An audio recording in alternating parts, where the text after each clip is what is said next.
Hey, good afternoon, everyone. My name is Sabrina Kofer, and on behalf of Choice and ACRL, I'd like to welcome you to today's program, Best Practices to Make Accessibility Services More Visible Online and Web Content More Accessible, which is sponsored by Springer Nature.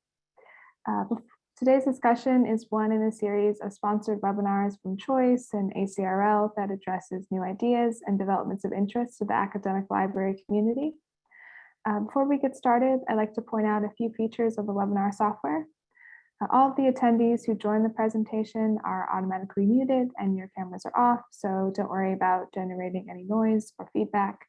We've got that taken care of. In the main area of the screen, you can follow along with the presentation materials.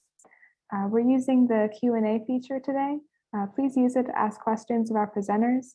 We do expect many questions and we likely will not have time to get to them all, so we do apologize for that.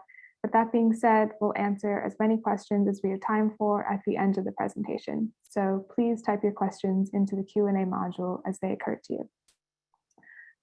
Also, there is live captioning available for today's session, which is provided by One-to-One. To toggle the captions on or off, or to view the live transcript, please use the CC button on the bottom right corner of your screen. You'll also have the opportunity to download the full transcript at the end of the session. Just sum up the chat. Also note that we are recording today's program and everyone who registered should receive a follow-up email with a link to the archive version. And with that, we're ready to get started. So I'll pass things over to Katie. Thank you, Sabrina. I am going to throw a tiny URL for my presentation into the chat, and people are more than welcome to download my slides if you prefer to follow along on your own machine or hold on to them for later. I'm really excited to be starting off our webinar today with talking about tips and tricks on sharing your library's accessibility services, spaces, and other things via your website. My name is KT Vaughan. I'm the University Librarian at Washington and Lee University, which is a small private liberal arts college in the mountains of Virginia in the United States. My research and practice interests have to do with providing accessible spaces and services and thinking about disabled patrons in academic libraries. I am also a disabled person and I have a variety of other smaller disabilities, but primarily I have a mobility disorder that affects my joints, both because of arthritis and also a series of accidents in a more athletic youth, as well as in my not athletic adulthood. So this is both a research practice and a personal interest of mine. Oh, can I have the next slide, please? Oh, there we go. There we go. Sorry, getting started. Today, what we're going to be talking about are three main things. So first, I want to just quickly talk about why it's important to have accessibility information on your website. The bulk of what I want to talk about are best practices for how to create accessibility content on your website. And then I have a few articles at the very end that I'll be able to share the links with you all on how to get started with thinking about what you want to post and how you want to go about doing it. Before I get started, I want to acknowledge the work of Amelia Brunskill and Carly Spina and their colleagues who have also done research into the types of information that academic libraries post to their websites. Amelia's work is largely with ARL libraries and through her home institution of the University of Illinois at Chicago. And so she and I have found some slightly different things because I'm just in a different type of academic library. But I think that among the four articles that I'm going to give to you from the three of us, you'll get a good start for where to go next. So the way that I think about academic libraries is that they need to be a center of belonging, a welcoming institution, inclusive spaces for all of our students, faculty, staff, and community users. And the framework that I use for that is called the third place theory. So this is a thing that says that humans have a first place, which is home, where they sleep and they socialize and it belongs only to them. They have a second place, which is work for our students and faculty. That may be the classroom or the lab. And that's a place where they go to do business and to study or to learn. But then we need third places to be places where we can do both of those things at once. We can socialize and we can work. We can meet with other people in a communal space, and we can also just feel comfortable in ourselves. It's often called the home away from home. And I think probably in popular culture, one of the most well-known spaces is the Cheers bar or maybe the barbershop. But the library is the place where we know a lot of faculty and students find that third place.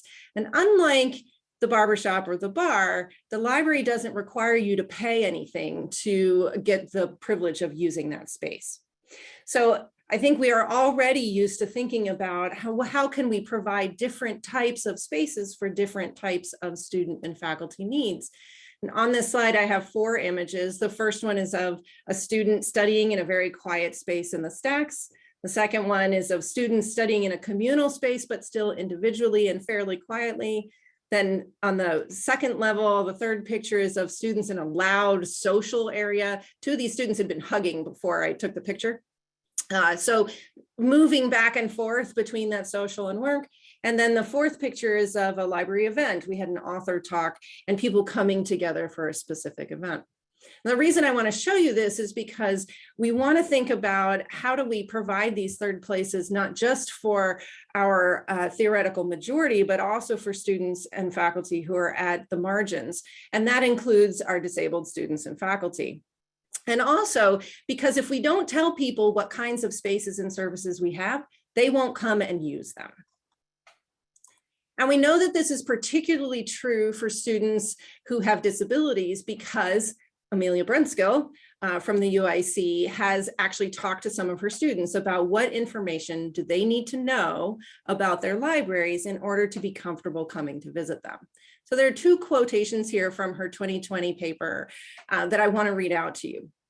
The first one is, I would definitely want to know what the physical space is going to be like. Without that detail, I'm not coming. I'll choose to just stay at home instead of coming to the library. And the second quotation from a different student was, I would also look for, are there things that might reduce my anxiety to coming? We know that library anxiety is real, and we also know that disabled people have real needs that they need to know will be met before they take the risk of coming to a new space. And so providing this information on our website allows us to alleviate that anxiety and reassure people that they will be welcomed and included when they come into our physical and virtual areas. Oops. Sorry. The thing that I often hear from people is that we don't have disabled students on our campus or faculty or staff in our libraries, and that is not true. You may not see people who have disabilities because you don't see their disabilities. But according to the CDC, 26% of Americans on average have one or more disability that they've reported via surveys. And that balances out across a wide variety of different conditions. So although in my research, I found that most people imagine a person using a wheelchair as their exemplar of a person who has a disability, in reality, that's a very small portion, even of the group of people who have mobility disorders. So I have a mobility disorder. I do not use a wheelchair or a cane. And so you would not necessarily know that I'm disabled unless I told you. So we have 4 different major areas that we care about in libraries: mobility, cognition, hearing, and vision. People may have more than one of these, and they may not tell you that they have one. I often do not, because there is a stigma attached with being disabled. And sometimes I know that there's nothing that you can do about it, and I don't need anything from you. All right, so I want to move into our best practices. So, assuring that you know that you need to have some information on your website, what should that look like? Well, the first best practice, and the reason that I put this in yellow is that it's the most important one, and the one thing I want you to remember is that you really have to do this together with the disabled community on your campus. So that may be students, faculty, staff, or your library staff. And remember, if 26% of the American population has a reported disability, then you've got those people around to talk to. The phrase "nothing about us without us" was the rallying cry of the disability justice movement that started in the 1970s. And it's really important to remember in this particular context, because it's easy as librarians for us to think we know what people need, but we don't unless we ask them. And that's definitely true in disability circles, because I can tell you what I need and what other people who have similar disabilities as mine need, but I don't have a vision impairment. I'm not hard of hearing, so I can't tell you what people who are experiencing that may need in library spaces. So we need to talk to them all. Our second best practice is to think about how we're going to present this information on the website. And so the first thing to mention is that there is a debate happening right now around and within the disability community about the use of the phrase disabled people versus people with disabilities. I have a tendency to use them interchangeably and to mean two different concepts, which we don't really have time to go into right now, but you should be aware that if you're talking about people who identify as disabled, they generally prefer disabled people. If you're thinking about categories of people, then it might be better to think about people with types of disabilities. The second thing you want to think about is this line between empowerment and control. And this is something we struggle with in libraries a lot. Thinking about how much do you want to close down the services that you provide to people? How much do you want to limit how much support you can give to people? And how much you want to make it so that they can achieve their goals within the library on their own? I would argue that that's probably a good thing to be thinking about with all of our websites, but it's particularly important when you're talking about accessibility. Another particularly important thing is where to fall on the line between the legal minimum, which in the United States is defined by the Americans with Disabilities Act, and the inclusive maximum. I believe you can't ever really achieve the inclusive maximum, and so there's probably some kind of balance there. But I've seen a lot of library websites in which they talk about how they are providing ADA required compliance or other kind of legalese language. And I can tell you that in my research and in my colleagues' research, that is a real turnoff to people with disabilities, because it says that you're only being accessible because you have to, because the federal government tells you you have to, and not because you know it's the right thing to do. And then the final thing to think about, and again, this is a balance, is between universal design and accommodation language. So with universal design, we are trying to think about how can we minimize the most barriers for the most people so that they can use our spaces effectively. With accommodation, we're thinking more about how can we help this one person in front of me with their specific need. And so it might be useful given the circumstance to do one or the other. But if you lean on universal design as a general statement practice, then you will be supporting the most people at once and also allow for unique cases. All right, my third best practice is to make this an easy thing to find, because if you bury it on your website, no one will ever find it, and you might as well not have created it in the first place. So on the screen right now are two images. The first one is of the top part of the accessibility at the library page from Washington and Lee University. And the URL for that is fairly logical. It's our library URL /about/accessibility. And this page lives on the About the University Library page, which puts it 2 clicks away from the home page. And that's pretty much the farthest that I would put it from the home page. The other thing that we did, which is shown in the second image on the screen, is that we put a link to it in the footer of our website. So it's right between the copyright notice and the privacy policy. What that means is that if anybody does a text search on the page for the word accessibility, they will find it every time and get to it right away. Other schools have put this under a policies page, a diversity page, something that has to do with services and spaces, or even on the main menu itself. It's your website. You can figure out where to put it. Talk to the people at your university to see what they think would be most useful.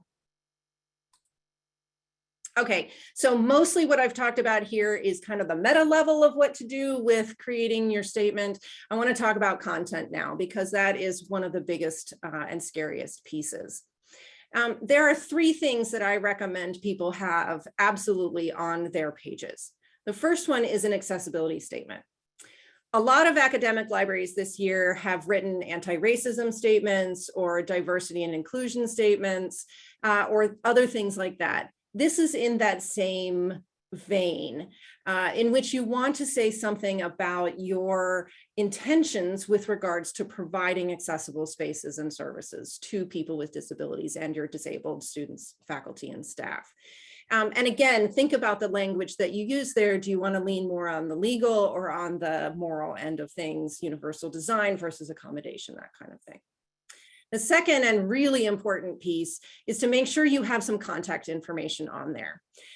That is useful both so that people can figure out how to get more help if they need it. So if their questions are not answered or if they have a specific need, they can reach out to somebody who they can have some sense of confidence will be useful to them.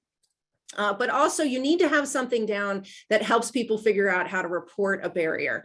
In the United States, this is a legal requirement for public institutions that if a person with a disability encounters a barrier, that they can report it under the Americans with Disabilities Act and get it resolved. So have that contact information there, tell people that they can report a barrier, that they won't be in trouble for it, and then make sure that the person answering that email knows what to do with that report. And then finally, I also suggest that you put in some characteristics of your physical facility. I realize I told you at the beginning that you shouldn't just think about people in wheelchairs, and that absolutely applies here as well, because people who have low vision or are blind or who are deaf and have hard of hearing have different physical needs in a space than a person in a wheelchair or using a cane. But you should have, where can people park? Where are the elevators, all of that basic things, but also things like, do you have a sensory friendly space? Do you have spaces where people can go and get help in the building? So those are the basics. The next thing that you can start thinking about is, okay, what else do we want to start putting onto this page? And this is where talking to your community members is really important, because it may be that they want less on your page than more, or maybe they want all of the things listed. You really need to listen to your users in this case to figure out what's going on. So the first thing that you want to think about is, what kinds of dedicated services do you already have in your library? So you might have adaptive technologies like ergonomic keyboards or magnifiers for monitors that you can check out from the desk. Or you might have media programs, things that can help students and faculty convert PDFs to a more readable format, or can take written words and turn them into speech, or vice versa, speech to text. If those are available on all your computers, or if they need to check them out or register for them, you need to tell them about that so that they can get to it. And then also some universities have reservable spaces in their libraries that students who are registered with the Office of Disability Services or something like that can come in and use. And my research has shown that oftentimes students don't realize that those spaces exist. So again, promote them on this page. The next sort of things are ones that we might not really think about as accessibility services, but that absolutely are. So one is quiet zones. Students that have sensory processing disorders may really struggle with some of our really loud social spaces that are a little more common in some of our libraries now, and really need those silent study floors or the individual study rooms. So make sure that you highlight where those are and how students can access them. And then I have two things that I just love from an accessibility standpoint: virtual reference and interlibrary loan and document delivery. Virtual reference is a godsend for people who can't come into the library physically and talk to somebody at the reference desk, or for people who need to communicate better through text than through speech. I mean, after all, in the pandemic, virtual reference is what kept most of us alive, because we didn't want people to be coming and talking to us face to face. So that's huge. I know also that a lot of us during the pandemic instituted a curbside pickup or paging service, and that really helped a huge number of people for whom the stacks is the least accessible part of the library. And there's not a lot we can do about that. But if we have the ability to pull materials off of our shelves and make them available to somebody in a stigma-free fashion, then that can really help with getting people access to our books. And then, of course, the third thing is services that you don't yet provide, but that you could. In talking to your users on your campus, you'll be able to identify what would people find helpful, investigate whether you want to institute those, and then put them on the website. So my very last best practice is that you have to follow through on what you promise on this page. So if you're going to have contact information, as I said, make sure that the person on the other end of that email knows how to handle both requests for help and complaints about barriers. Make sure you've trained your staff. My research has shown, and it's not surprising at all, that if you tell people that you're accessible and then they come in and they're treated poorly because of their disability, they will never come back and they'll feel like you lied to them about how welcoming you were. Second, you want to continue designing for your accessibility. So continue thinking about how can you improve on your services to be able to show more things on that website, because that's the right direction to go in. Third, you want to make sure you stay engaged with that community, because if you go out to them and ask for help in putting this website together and then never talk to them again, they will feel used. And you obviously don't want them to feel that way because you are in this webinar and learning about this topic. And then, of course, the other half of our webinar today is to talk about how to make your website itself more accessible. It doesn't help to put information about the accessibility of your physical space up on your website if people can't use your website. So in a minute, I'm going to turn it back over to Jude and Holly to talk about that. But I do want to show you 4 articles that I think are particularly helpful in thinking about what kind of context you want to provide on your own website and how do you go about doing that. We have 2 articles from Amelia Brunskill and colleagues from College and Research Libraries, one from Carly Spina and Margaret Cohen, that's a spec kit from ARL. All 3 of those articles have more of an ARL large research institution perspective to them. And then my work with Stephanie Warlick, which looked at 4-year colleges in Virginia. We found that whereas the ARL libraries are almost universally providing information on their websites, most of our small liberal arts colleges are not. And so there's a lot of room for growth there. So I'm going to turn things over to Jude and Holly at this point, and I look forward to answering your questions later. Thank you very much, Katie. So I will start by saying that Katie mentioned how the ADA and such regulation is a massive turnoff. I hope it's not too much of a turnoff, because we will be I will be talking about that in a little bit of depth. But couldn't agree any harder with the notion that just striving to meet the legal minimum is a massive turnoff, and that shows a sort of stunning lack of ambition. And if you're a profit-making organization, a stunning lack of commercial ambition as well. So I couldn't agree any more with that. So today we're going to briefly cover a few aspects of accessibility, how it relates to libraries, and how to evaluate the accessibility of suppliers who you license content from. There's going to be a short introduction where we cover why we need to address accessibility, the law, what this means for librarians, and what exists to help you assess accessibility. And then we're going to give you a speedy introduction to the wonderful world of voluntary product accessibility templates, talking about what they are and how you can tell a bad one from a good one. And if you manage to stay asleep through that, then we're going to finish by highlighting a few other ways of assessing supplier accessibility and some top tips for doing so as well. Next slide, please.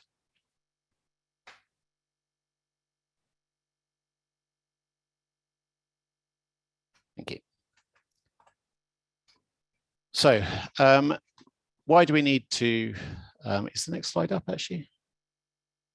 There we go, that's better, thank you. So why do we need to address accessibility? The Centers for Disease Control and Prevention published figures in 2018, as Katie said, that estimate that 26% of US adults experience some form of disability. And that's a lot of students, faculty, and researchers in your institution who will need or benefit from accessible content. And as librarians, you're no doubt very aware of the challenges that the pandemic brought in terms of making content accessible when students couldn't physically come along to the library.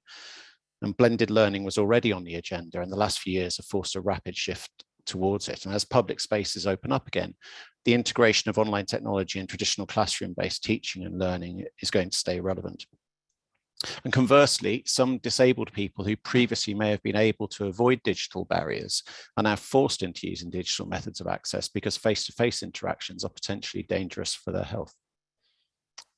And of course, as well as enabling online learning, libraries have been increasing digital content in recent years for a number of reasons, including reducing the need for archive space and the possibilities of one digital copy being read by multiple users at the same time.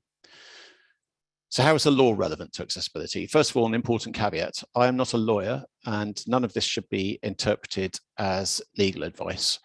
So please seek advice from your in-house lawyers on all legal issues. Having said that, I'm now going to start talking about the law, so brace yourself. In the US, the law that covers accessibility is the Americans with Disabilities Act, which prohibits discrimination against individuals with disabilities in all areas of public life. And the purpose of the law is to make sure that people with disabilities have the same rights and opportunities as everyone else. For technology and web accessibility, we're mostly talking about ADA Title III, which prohibits discrimination on the basis of disability in places of public accommodations. And websites are classed as places of public accommodations. And other legislation can build on the ADA or be relevant to web accessibility. And some examples include New York State human rights law, the New York State civil rights law, New York City human rights law, and the Unruh Civil Rights Act of California. Just a few examples. There are definitely other ones as well. On top of this, the Rehabilitation Act of 1973 also prohibits discrimination on the basis of disability and applies to any program that receives federal financial support. And in 1998, Section 508 was added to the Rehabilitation Act, incorporating standards for the accessibility of information and communication technology. And that can be anything from websites to documents, printers, desktop and mobile software. Next slide, please.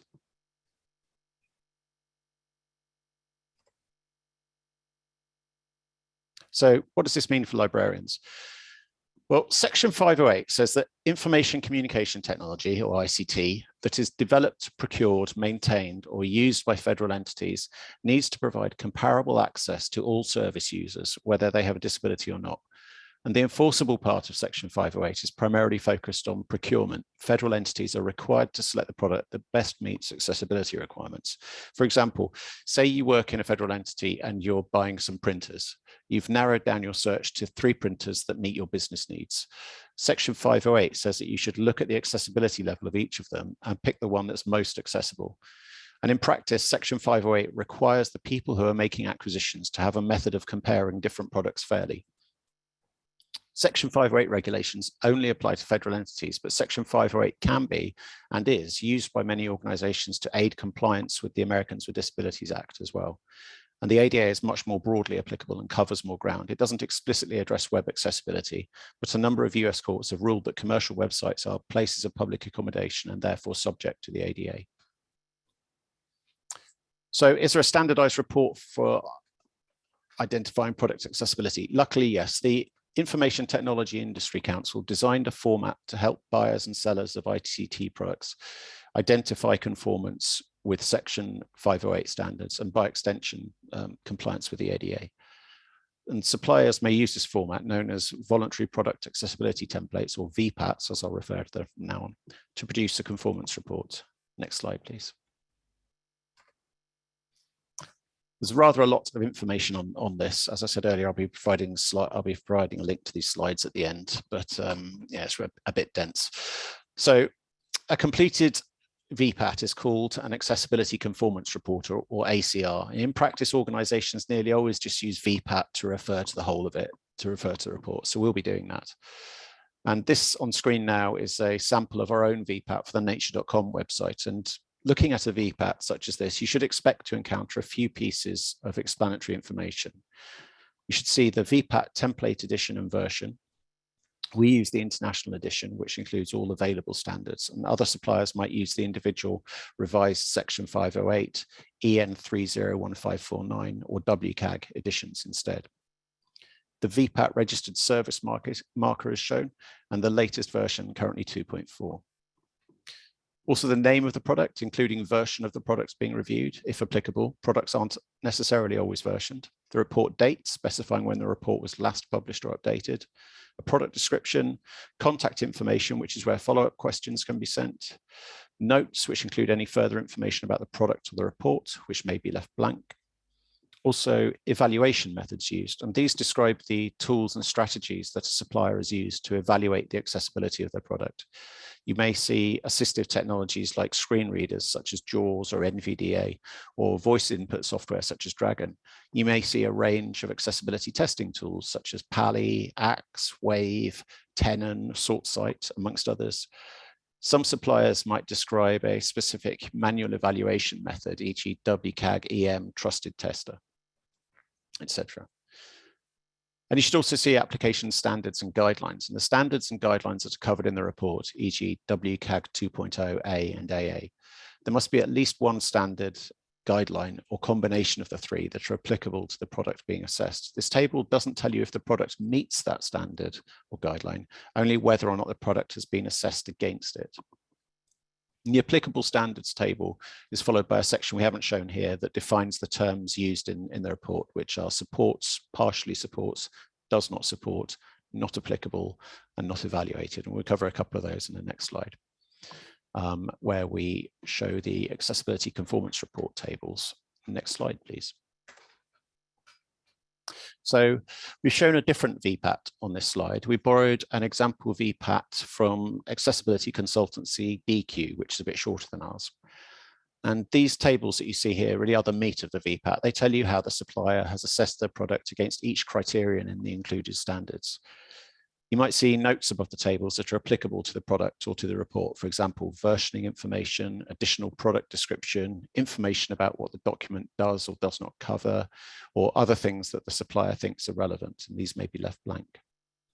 And under the notes is a table of 3 columns: criteria, conformance level, and remarks and explanations. And there are multiple rows in this column, one for each criterion in each standard. The criteria column contains references to the standard that's being described. And this screen shows the first few criteria of the WCAG standard, but you may see criteria from section 508 instead, or in addition, or from the comparative EU regulation, EN 301549, if the supplier sells a product in Europe, as well as the US. The next column is the conformance level, and that's where the supplier states whether or not their product conforms to each criterion. And this is a single value for the entire product. So a supplier can't claim supports if most of their product conforms, but they have a few pages or features where it doesn't. And the last column is remarks and explanations, where the supplier justifies the conformance level they've selected. And the point of this column is not to contain an itemized list of every defect, but a supplier is expected to be honest and specific about examples where their product falls short. Too little information means that you can't make an informed decision about the product, and too much information can obscure the degree of conformance by overwhelming the reader with information. So it should be concise. Next slide, please. So it's possible to get some clues about a supplier's understanding and commitment to accessibility through the Vpat, if they have one. There are some warning signs that you can look out for. None of them are absolute guarantees that the content is inaccessible. You may hear my cat in the background, apologies for that. But if you do see these, the supplier may warrant a closer look. I have a very loud cat, so the volume level may increase. Out-of-date template or mismatched formatting. If the document has no version information, it could be version 1, which was superseded quite a while ago now in 2017. And a document that claims to be version 2 needs to use the matching terminology, i.e. V1 uses supports and supports with exceptions. Version 2 uses supported and partially supported. If you see that a document hasn't been updated for a long time, especially in the case of fast-moving software like websites, you'd expect the Vpat to be to change fairly regularly, and no updates for more than 12 months can be a sign of a lack of necessary process. That said, they're very time consuming to prepare and they need specialist knowledge, so many suppliers do full reviews of their VPATs on a yearly basis. Another sign to look out for, ironically, is that everything passes. That can be a warning sign. 100% conformance is extremely hard to achieve. As I mentioned on the previous slide, you can only claim you support something if it's genuinely supported everywhere throughout your website. So suppliers who have websites which date back decades and where they have millions of pages being worked on by multiple teams around the world, it's actually very hard to say that you support a certain criterion. Contains marketing language. So a VPAT is not the place for advertising how amazing and cost-effective a product is. It's meant to be a warts and all statement of facts. No useful detail in the remarks and explanations column. For example, if your remarks column is left blank, or if your remarks column just says yes or no without elaboration. Remarks that simply repeat the text of the associated WCAG criterion. Missing content in cells. Each cell should have content. If a product meets a requirement, there must be a description on how this is achieved. If a product doesn't meet a requirement or only partially meets a requirement, then this must also be described in some degree of concise detail. Suspicious, not applicable conformance level claims. So some VPATs say not applicable instead of does not support. Only when a product doesn't have a feature can the specification not applicable be used. For example, if a VPAT for a video player specified not applicable for the captions requirement, then that would be a red flag. Only automated testing or no testing at all listed in the evaluation methods. Automated testing tools, although a very valuable and useful part of a developer's kit, can only test approximately 30% or can only determine approximately 30% of all possible accessibility errors. And if the supplier's methodology consists only of automated testing, or if the kind of testing they've used isn't described at all, then the accessibility conformance can't be accurately judged. Next slide, please. There are also some signs you can look out for that indicate that the supplier takes accessibility seriously. None of these, again, are absolute guarantees that the content is in this case accessible, but if you do see these, you may gain some degree of reassurance. First of all, if it's produced by someone who specializes in accessibility, this can be hard to determine without actually speaking to your supplier about this, but ideally the VPAT will be produced by someone who didn't have a hand in actually making the software. People generally don't intentionally create faulty software, and if they mark their own homework, they're less likely to catch their own mistakes. Some companies commission external accessibility companies to produce their VPATs for them, and others use their own in-house experts dedicated to it. Honest disclosure of defects can be another good sign. No product will be perfect, so seeing these defects clearly listed may indicate that a thorough audit has been completed and that the supplier understands the topic as well. Also, is the VPAT publicly available? Is it a standard document available to everyone that you can get to easily from the supplier's website? For instance, we publish our VPATs in a public source code repository, GitHub, where a full change history is maintained, and we link to those documents in our accessibility statements as well. Again, it's meant to be a warts and all disclosure, and suppliers need to be honest about the accessibility levels. Next slide, please. So a bad VPAT doesn't necessarily mean a bad product. Producing a VPAT is a skill that needs to be learned.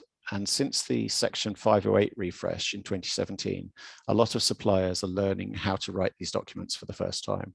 Some are not based in the United States and may not have encountered Section 508 requirements before. They could be serious about accessibility and they could have a reasonably accessible product, but are new to documenting their conformance in this format. And because VPATs are voluntary, not every supplier will have one for a given product. Some suppliers will scramble to produce one if you ask them for it. And VPATs produced in a hurry by people who haven't produced them before will probably not be very good. You could also find yourself with multiple suppliers who all have good VPATs and you need to choose between them, which is a good place to be in. So the intention of the Vpat is for it to be an aid in assessing a product's accessibility. It's not the only method you can use. You can go beyond comparing Vpats and ask questions about the supplier's organization too. And there are some questions for suppliers that might be useful. So do they have people responsible for accessibility? Do they have people dedicated to that task? And how senior are these people? The answers to all of those indicate how seriously an organization takes accessibility, and also how far along the journey they are to becoming more accessible.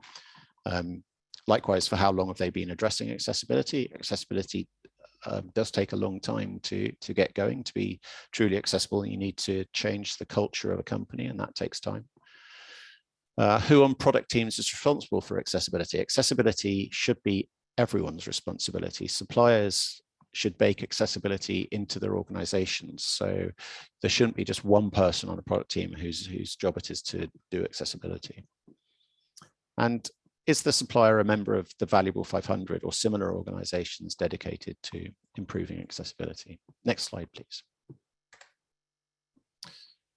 So finally, we get to the top tips. Thank you for staying awake to this. So top tips: check that the Vpat uses the latest template and that the document is actively maintained.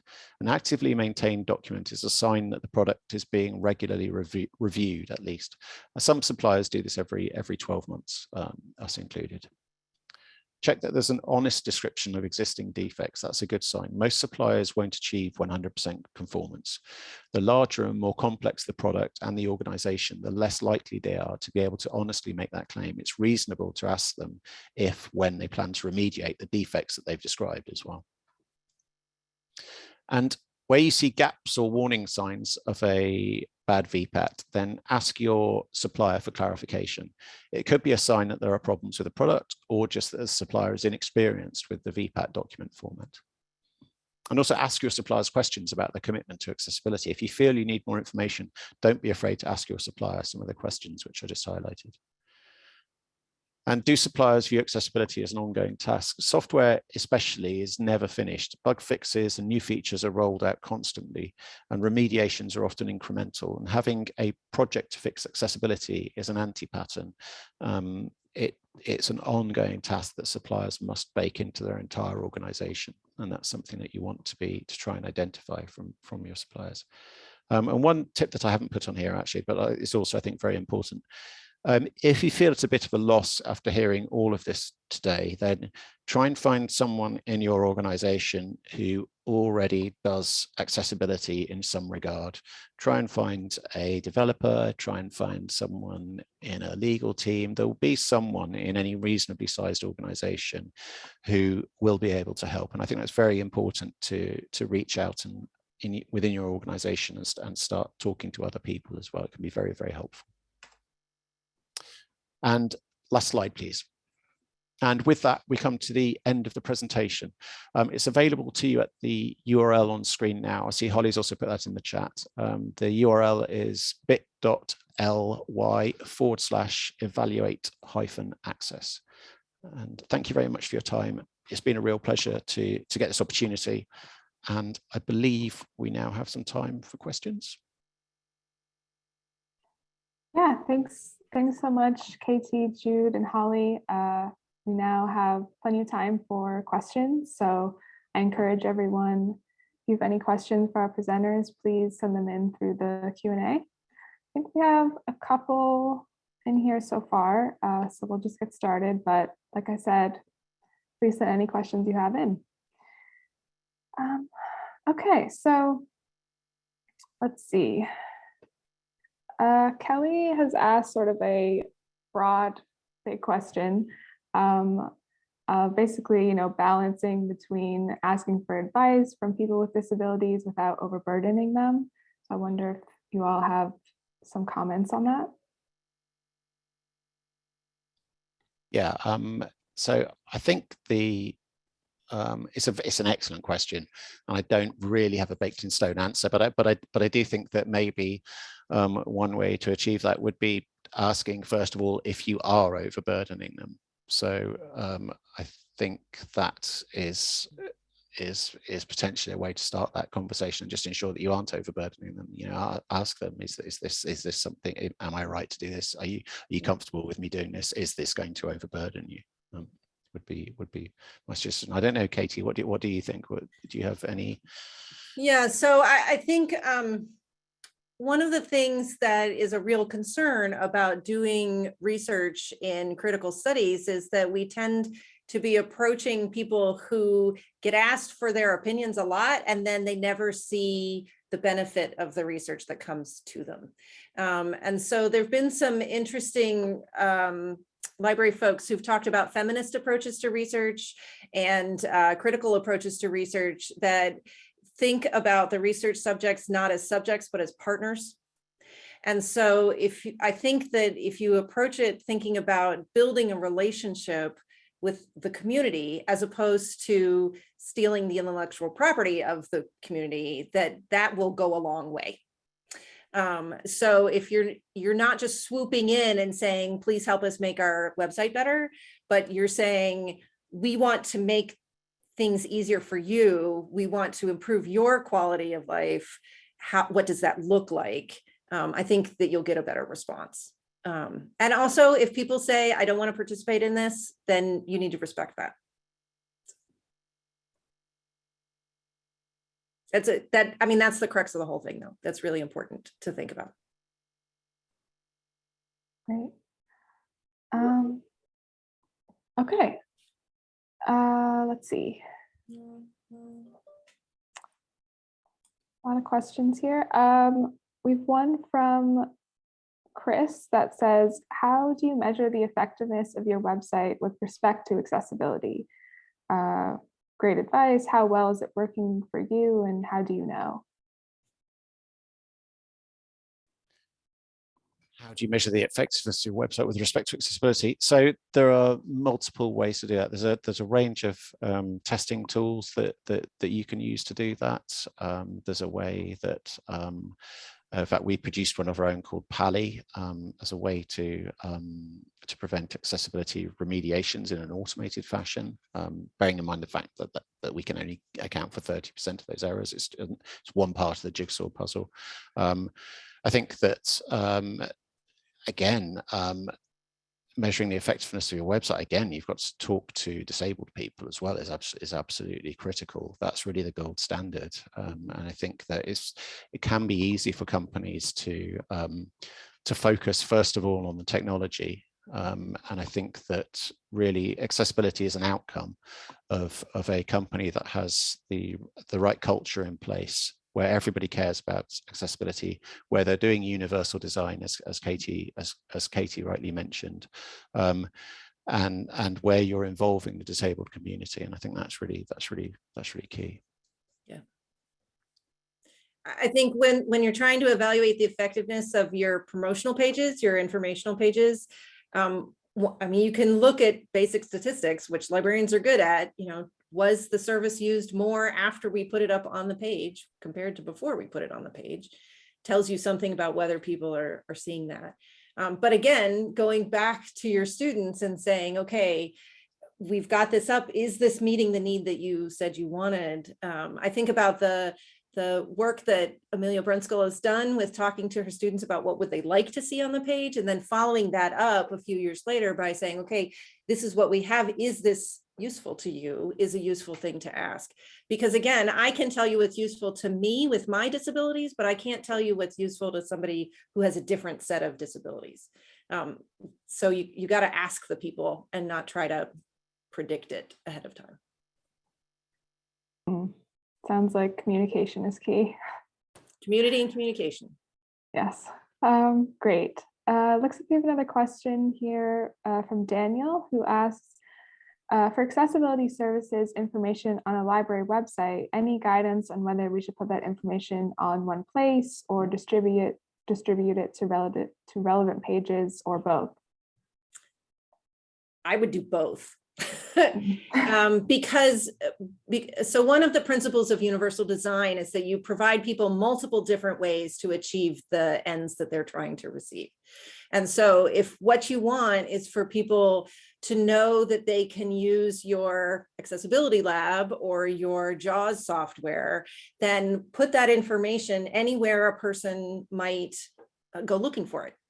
And that might be on an accessibility page, but that might also be on a page that's about the spaces that you have in your library. So if you have a page that already is listing the study rooms that you have, then include your accessibility room on that page, because that's one path that a person might try to get to that information. I think I'd like to just emphasize what Katie has just said. As a disabled woman myself, I'm deaf. If I'm looking for accessibility information on a website, I'm usually stressed out. You're usually under a stress case, and you may not really be looking for information in the most logical way. So the more ways that you can give people to access information, the more likely they are to be able to find it when they're already worried about whether they are going to be able to find it or not. Right. Great. Sort of a related question. Christine asks, where do you house your Vpat statements and who do you share them with? So we have them up on GitHub. They're publicly available. I'm sure Holly is right now putting a link to them in the chat.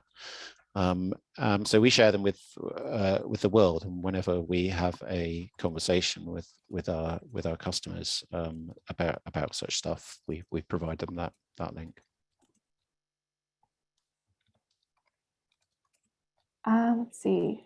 Another question from Amy, who says, how do we best communicate? Sorry, slipped around. How do we best communicate database accessibility barriers to our users on our library website?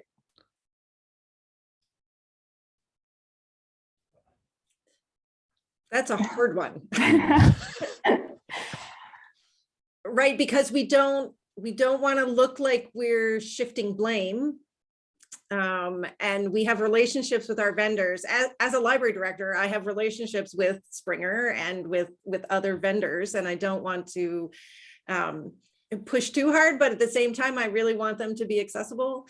I think that there's a balance in which you're trying to strike we are doing what we can, and we are pushing these vendors to comply and to go beyond compliance. And these are the ones that will work best. And if you need information from these and you run into those barriers, because not everybody has the same barriers. If you run into those barriers, let us know and we will do what we can. Because librarians have the ability to do things on a one-on-one basis with people that we might not be able to do for everybody at the same time. But that's really hard. Yeah, Okay. I'd echo what you say there, Katie, and I think that it's you certainly don't want to be sort of validating the state of inaccessibility. So you really want to be if it's if it's a supplier's content, then that supplier must be pushed to produce more accessible content. Definitely. Yeah, and sort of along that line, maybe talking about the relationship between vendors and libraries. Anne asks, if a library tests a vendor's site and finds accessibility issues, is the library responsible to get it fixed? Or how do you get vendors to fix these issues? So maybe commenting on sort of that relationship. Yeah, so that comes down to, that kind of stuff comes down to the contracts really, and what's in the contractual agreement. And for the most part, that's standardized mostly. But yeah, that's all in the nitty gritty of the contract. At the end of the day, it's the suppliers, well, it's the responsibility of both to ensure that there's accessibility. You know, the supplier is obligated to provide accessible content to the customer, and the library is obligated to provide accessible content to the end user. But yeah, in terms of who's actually legally responsible for it, that's in the contract.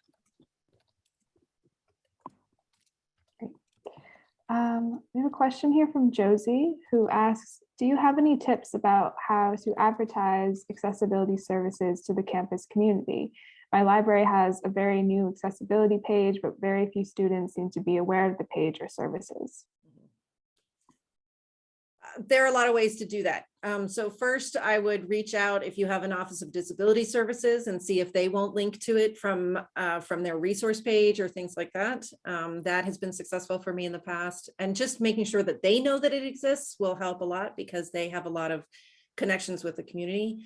If you have a student group or an employee resource group that both are focused on disability community, then that's a group to reach out to. Hopefully you already have a relationship with them from having made the page.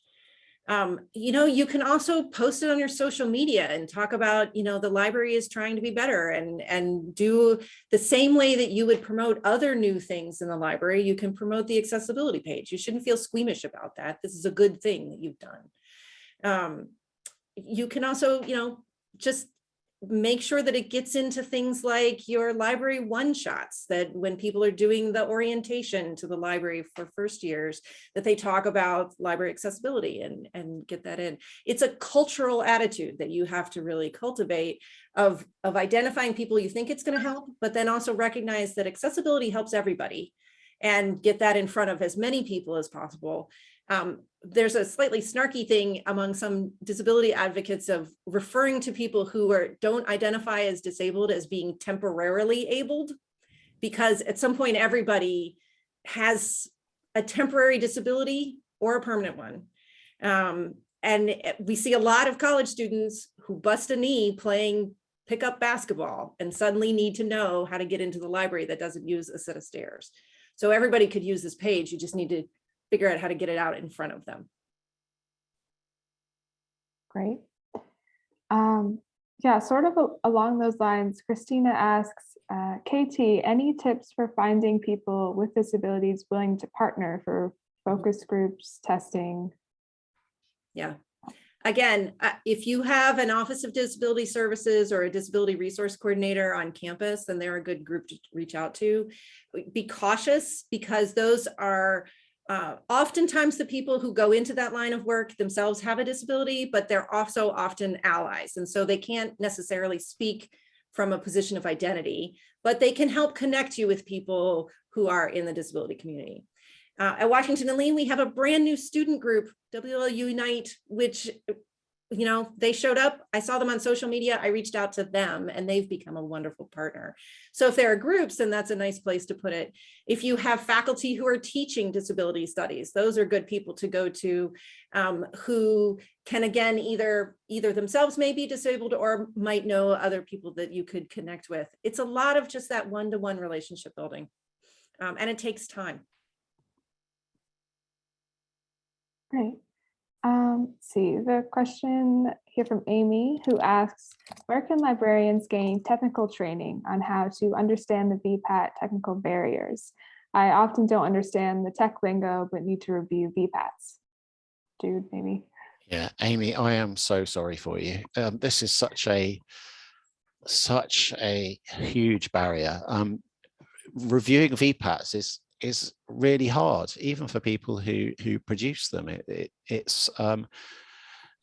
They're in one sense a poor way of advertising accessibility levels, because it requires so much technical knowledge to review them. So really, I think the best thing to do is to, first of all, if you've got anyone in your organization from a technical background, do you have any software developers who you can talk to? Do you have anyone in legal you can talk to? They may know someone who's able to help you, maybe not. And short of that, there are third-party consultancies who will be able to assist with that kind of stuff. So people like Level Access or DQ, others I'm sure are able to provide some assistance with that. And outside of those ways of doing it, the only other way to do it is to learn all of the technology. I mean, that's like an 8-year journey or something. You know, it takes a long time to build up the level of expertise to be able to review them properly. I think that I would add something. If a vendor is interested in their customers being able to understand their Vpats, they will write it in human language in the first place. And I think it's reasonable if you find that the document is too dense, it's reasonable to ask the vendor for some clarifications on things. Sometimes they can be written in a way that almost seems as though they're trying to obscure their level of conformance. Sometimes, you know, they're not necessarily trying to do that. It's just they are writing a technical document, and sometimes their brains just haven't quite switched into the right gear to aim that technical document at non-technical individuals. So asking the vendor as well is another option. Great, that's a great point. Yeah, it looks like we're at 2:59, so right at the end here. And I think we've answered a lot of questions, so I think we're ready to about wrap up. Thanks so much to Katie, Holly, and Jude for taking the time to present today. And thanks so much to our attendees for your questions and comments. It's a really great and informative discussion. I'd like to remind our viewers that we recorded today's program, so be on the lookout for a follow-up email from Choice and ACRL with a link to the recording. Also, if you have a few minutes after the presentation to fill out a brief survey, we'd really appreciate it. Your responses help improve our presentations. So thanks again to all of you for joining us. We hope you learned a little bit from the session, and we hope to see you again in the near future on another webinar.